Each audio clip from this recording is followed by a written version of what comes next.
Ιούνιος, Ιούλιος και Αύγουστος μαζί φέρνουν το καλοκαίρι την πιο όμορφη εποχή. Ιούνιος, Ιούλιος και Αύγουστος μαζί φέρνουν το καλοκαίρι την πιο όμορφη εποχή. Ιούνιος ο θεριστής, ο πρώτος της εποχής. Τα σχολεία σφραγίζουν και οι διακοπές αρχίζουν.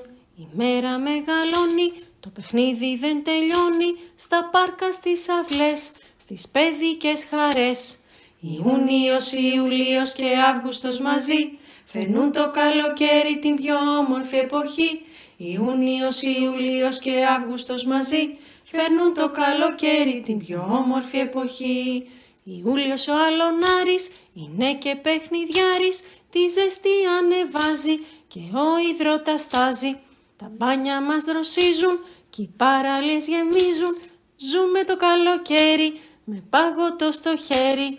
Ιούνιος, Ιούλιος και Αύγουστος μαζί φέρνουν το καλοκαίρι την πιο όμορφη εποχή.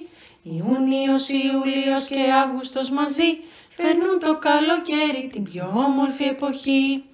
Αύγουστος ο τριγητής, τα φρούτα του θα γευτείς. Στα φύλλα καρπούζια σίκα, όλο γεύση και όλο γλύκα. Μεγάλοι και μικροί τρέχουν στην εξοχή. Σε θάλασσα ή σε βουνό ή σε μικρό χωριό. Ιούνιος, Ιούλιος και Αύγουστος μαζί φέρνουν το καλοκαίρι την πιο όμορφη εποχή. Ιούνιος, Ιούλιος και Αύγουστος μαζί φέρνουν το καλοκαίρι την πιο όμορφη εποχή. Ζούμε το καλοκαίρι με πάγωτο στο χέρι.